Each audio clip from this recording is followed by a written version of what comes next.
Използвам случая да обърна вниманието ви на още един по-мек, но също така гаден манипулативен похват, който често се използва в живота, но в къщата направо вади очите.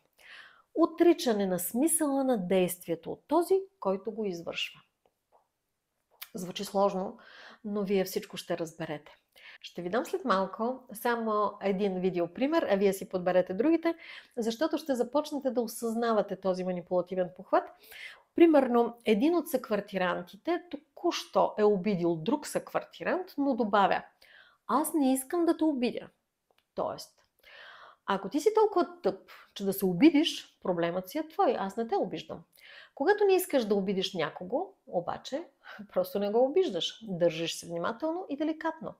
Но в случая целта на тези врътки е: аз не искам в твоите очи това, което реално правя, да изглежда по неприятния за мен начин. Осъзнавам това и искам да се дистанцирам, като ти откажа дори правото да възражиш, очаквайки от теб да изгълташ с благодарност помията, която току-що ти сервирах.